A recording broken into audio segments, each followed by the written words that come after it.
Friend, good morning. তোমরা কি কেমন আছো? আশা করি সবাই ভালো আছো। দেখো আমি কোথায় যাচ্ছি। আমি এখন বাসে জার্নি করতেছি, মানে ডিগলিপুর যাওয়ার জন্য বাসে উঠে বসে বাসে যাচ্ছি।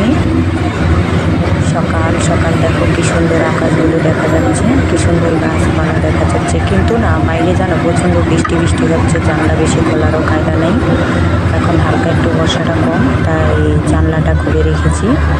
আর সকালবেলা আমি আসার সময় বর্ষায় ভিজে ভিজে যাচ্ছিলাম, কারণ বাসে যখন উঠতেছি তখন অনেক বর্ষা হচ্ছিল, তাই একটু ভিজে ভিজে গেছি।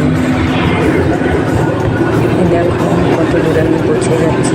সকালবেলা জাস্ট কিছু বাসে গেলে না আমার অনেক বমি হয়, প্রচণ্ড প্রচণ্ড বমি হয়। আমি যখন ডিগলিপুর থেকে পোল্লারে আসতাম তখন সারা রাত আমি বোট হয়ে জানলার ধারে পড়েছিলাম, কারণ আমার অনেক অনেক বমি হচ্ছিল।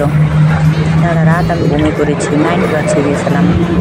আর এখন সকালবেলা বাসে যাচ্ছি ডিগলিপুর। তাই সকালবেলা আমি কিচ্ছু খেয়ে উঠিনি। এই দেখো আমি কোথায় পৌঁছে গেছি। আমি এখন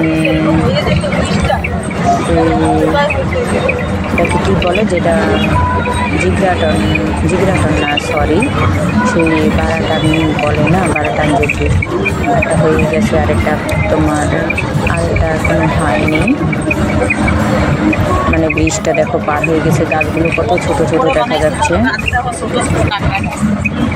ব্রিজটার নাম, আমি জায়গাটার নামটা সঠিক মনে নেই, তোমাদের কাছে নামটা ঠিক মতো বলতে পারছি না, তার জন্য sorry, very very very sorry. তোমরা কিছু মনে নিও না, কারণ আমি সাইড পোল্লারে বেশি যাতায়াত করি না। এই দেখেছো ব্রিজটা হয়ে গেছে, তোমরা যে যে চেনো ব্রিজটা চিনে নিও। আর কে কে চেনো না চেনো কমেন্টে আমাকে বলো, কমেন্ট করে, কারণ আমি তো সঠিক জানি না, তাই যারা জানো আমাকে কমেন্টে বলো। ব্রিজটা পার হয়ে চলে গেছিলাম। ব্রিজটা দেখেছিলে গাছগুলো কত ছোট ছোট, ব্রিজটা কত উঁচু হয়ে গেছিল।